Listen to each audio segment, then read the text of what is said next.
Hey guys, so we're back with our 10th and final team of the day. Thank you very much for being so patient. We have Team Navana Tech who will be presenting now. So over to you. You have 12 minutes. Awesome. Hello, everyone. I'm here representing Navana Tech. We are building image-based and voice-assisted technology for the low-literate demographic to use smartphones with independence and confidence. So my name is Arimit. I work at Navana as a user experience designer.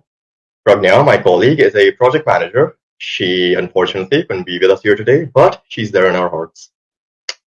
We have built a clickable prototype highlighting a consent flow appropriate for low literate audiences. We had two goals while doing this. Number one was to help build a consent management mental model for our users through education. And number two was to build a simplified, usable, humanized consent flow. So we had a few assumptions going into this project. These assumptions are born out of the research that we have done in the past with the low literate demographic, spanning approximately 500 million people in India. Number two, they're comfortable with regional voice, but not regional text. And number three, they have basic digital literacy regarding apps like YouTube and PhonePe, but not much more than that. Your screen sharing stopped. Could you please reshare your screen? Oh, that's all. 1 second.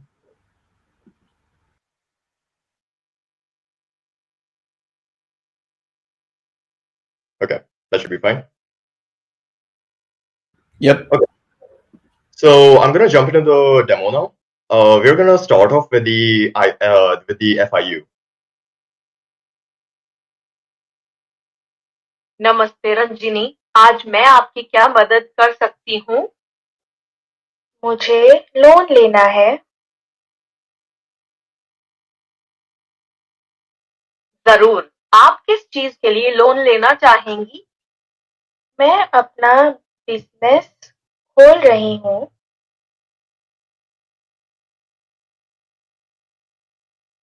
ठीक है, आपको कितने रुपए की loan की जरूरत है? मुझे लगभग 4 लाख के करीब चाहिए।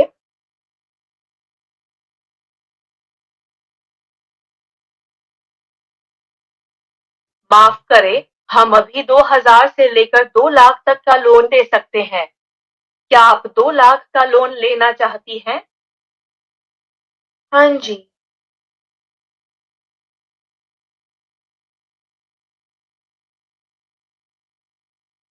आपकी लोन की प्रक्रिया शुरू करने के लिए आपको हमें 6 महीने का बैंक खाते का विवरण देना होगा और अपने घर के पते का सबूत भी। कृपया आज्ञा ऐप पर हमें अपने बैंक खाते का विवरण का उपयोग करने की सहमति दें। So at this point, the user can enter the AA app through the notification. So jumping into the AA app, as soon as the user enters, they encounter a model which is skippable, but at a time when the most obvious and clear choice is to go through the education process. So the education is divided into a few parts. First, we explain what consent is. After that, we clarify the fact that the user can deny consent. Then the model goes into the personal information contained in documents and invites the user to think critically about whether they want to share it by emphasizing on the fact that it could be misused by malicious entities. Then it reminds the user to check exactly what they're sharing, why they need to share it, and for how long it would be shared before going through with providing consent. Finally, the model emphasizes a very important point, which is that consent can be retracted. Jumping into the app itself, we used a chat model metaphor throughout the AA app, which, aside from providing a familiar user interface, also centers the accountability around a specific entity. The user always has a clear source to point to when it comes to sharing their documents. So here we can see that we have an unread message from Ujjivan Bank. Jumping into this, we can see that Ujjivan Bank is asking us for a certain set of documents. There are a few ways to interact with the chatbot. The user could use their voice, or they could check out the quick responses that they have below, which also provides a sense of understanding as to the affordances of the application. So the user understands exactly what they can ask the chatbot. All the messages are also readable, so it accommodates for low literacy users. So I'm going to tap on a statement. So here we can see that Ujivan is asking us for a 6-month bank statement. So the chatbot shows us the bank statement itself, which we can download. It tells us why we need to share this bank statement, what Ujivan is going to use it for, and how long do we need to share this bank statement. At this point, we have an option to either consent to sharing our bank statement or to deny the consent. So if I consent to sharing it, we basically get a confirmation that the bank statement has been shared, and we get a reminder that the consent can be retracted at any point. So at this point, the user can head back to the FIU, and they will just receive some feedback from the FIU itself that the consent has been shared with the bank. So there are 3 primary components to this user flow. The contextual assistant provides regional voice and text assistance about the particular part of the artifact that the user is interacting with. The contextual education teaches the user about consent in a perpetual manner rather than creating like this educational hub and putting the onus on the user to utilize it. Finally, in the chat, we mimic physical relationships with FIUs. These could be support staff, CROs, etc. They have easy historical data viewing, and they are interacting with a familiar user interface. Now, there is plenty that could be done moving forward.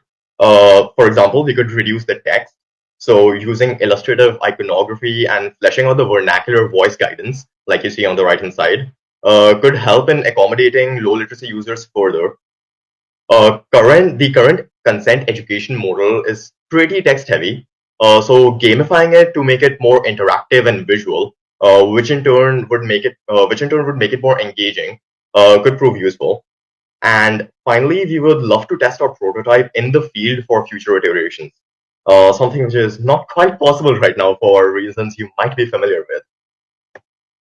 And that's it. I'm looking forward to hearing your questions.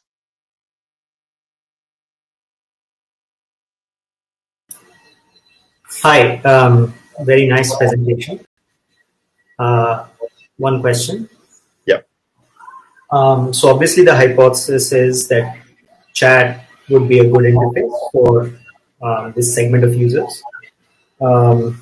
Any thoughts on what's the evidence behind this hypothesis, in your opinion? So we have conducted research in the past in which we went to various states in India, and we basically did a lot of research as to what kind of interfaces users are familiar with, where Indian iconography is more effective, or where they have picked up the Western iconography and symbology, and they are actually more comfortable with that. And we found that some of the most, as you might imagine, some of the most popular apps that users use are WhatsApp, YouTube, and among the more Gen Z demographic, we have TikTok. So we saw that there are certain patterns in the user interfaces in these applications which users have picked up on, and that using these patterns in other interfaces makes it easier for them. So for instance, let's say a microphone, right? Users never really encounter a microphone which is like this, Blue Yeti type proper professional microphone in their life. But because they have seen that iconography in YouTube for the voice search thing, and over time they have picked up that, okay, this means that I can record my voice. Now, when they recognize that icon in another interface, they find it easier to understand that, okay, this is going to be used for voice. Same thing with WhatsApp.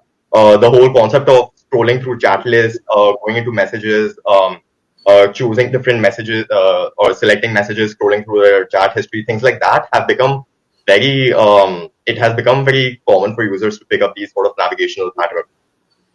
We are utilizing this chat interface and combining it with a few other things which make it a little bit easier to use, like interactive buttons and downloadable PDFs which show a preview, for example, things that are not part of WhatsApp, but which make it a little bit more interactive. So it's like a mix of the chat interface combined with our own little layer of interaction on top of it. Thank you. Yeah.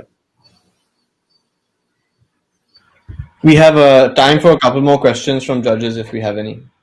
Yeah, I have a question, Arumit. First of all, congratulations on choosing a segment that is absolutely waiting to be chosen and thinking of a solution that they actually deserve and need. Congratulations for that. Now, my question is, thank you. My question is, how far are you taking this? Apart from, I saw the chat and other things you used for consent, and what next? What is after that? So the current line of products that we have often rely on augmenting current user interfaces. So, for example, our CVA application acts as a layer on top of pre-existing interfaces, which is supposed to make it easier for low literacy demographics to use these interfaces. But approaching this AA app from the beginning standpoint of, okay, this is specifically for low literacy users, and we're going to optimize the hell out of this to make it appropriate for that target audience, means that we can go a few steps further than what we can do by attaching an interface on top of another interface. So, for example, heavier integration of illustration, so that users don't have to rely as much on reading text. And we can also flesh out the regional voice guidance further. So you might, if maybe you're familiar with the way that Indian languages often mix and match when users are speaking. So English, or I'm Bengali and Hindi, for example. So a lot of times when I speak Bengali, my Hindi actually like seeps its way into my Bengali. So there are a lot of like these little nuances that are hard to accommodate into like pre-existing applications, and that's why this heavier integration of images and the fact that we are starting off from this chat history metaphor means that we can basically integrate it deeper into the interface and provide a more what's the word I'm looking for? I'm missing a word in my head. Arvind, if you don't mind, let me just add on to your answer a little bit here. You know, from the perspective of getting this out into the market and seeing it hit production, I think the way that we would do this would be to partner with existing account aggregators and provide our technology to bolster their interface to be available for the low literate demographic. That's how we would go to market. Yeah, in fact, that would have been my next question. I was going to tell Aramid. So I heard everything, but I'm your customer, so talk to me. You haven't spoken. We'd love to. We'll catch up after the hackathon. Yeah, absolutely. Welcome, and also to Aramid. Aramid, what are you doing in Netherlands? You should be back here in Mumbai or Bangalore. Right? Absolutely. Man, they were like 3 lakhs. My dad isn't Ambani yet. All right, I'm done. I think if Pratik or Aryaman, please, over to you. Thank you. We're over time, but Pratik, since you haven't asked a question, we have room for one more judge question if there is one. I had the same question as Pankaj had, really, that the real value prop here is a lot about the interface ease, which is generic true, but in this case, how do we give confidence that this is truly game changing for the customer? But hey, great demo and great presentation. Thank you. Thanks so much. Yeah, it's based on previous research that we have done. So we are using that as a basis to validate our further assumptions. Now with the sorry, I'm going to cut you off because we've gone over time. Yes. But have to remove you and Jeff from stage. Thank you very much, Team Navana Tech. That was great. Thank you, and nice humor in there as well, Arimit. So thanks. So guys, that's it. 10 presentations, all superb in my opinion. Thank you so much to all the presenters. Really liked each and every one of them. The way this will work is that our judges will deliberate and we'll come up with 2 teams that make it to the finals. I'll post those 2 team names on the Slack. The finals begin at 3 p.m. tomorrow. So we'll have a closing ceremony that includes final presentations by each of these teams, which will be much shorter. So 6 minutes and no Q&A. So they have to be very self-contained, self-explanatory presentations or demos. They'll also, and then we'll decide the winners of the hackathon. So 5 teams will get a prize, and as well as 2 teams that participated in the special interest topics also get a prize of 50,000 each. We also have a meme contest. So you guys have been participating, sending in some amazing memes. So in that one, I am the only judge. So that's the power I have in hackathons to decide the winners of the meme contest. So we'll announce that. We'll have some words by our sponsors. and we'll close it off and just highlight some things that we liked and maybe invite your criticism or feedback about the hackathon. So tomorrow 3 p.m. See you all there. Thank you so much to all our participants, all the audience members, and to KP, Pankaj, and Prateek for coming and judging this week. Thank you so much, everybody. Lastly, one thing I forgot is if our judges would like to say any words to the audience and the community that's listening, please, we'd welcome that. Yeah, thank you, everyone. This is a wonderful, wonderful initiative, and thank you to all the participants for participating in this hackathon. Yeah, I would also like to just say, kudos to all the participants. They've worked very hard and done very good presentations. So selection is more by, a stroke of, eliminating here or there, but everyone has done a good job. Thank you all. And thank you for all the, visitors who are here and encouraging and watching them. Hopefully the success will be found outside the hackathon much more than within the hackathon. Thank you. Yeah, I'll just add, I think great set of demos. And in my mind, it's less about the competition. It's more about how now we can imagine better what can be done. Before the presentation, I don't think I could imagine that these things can be done. And now lots of entrepreneurs will get motivated by this. And a lot of these things that are innovative, that seem innovative now will become commonplace, which is the beauty of the platform. So phenomenal job. Thank you.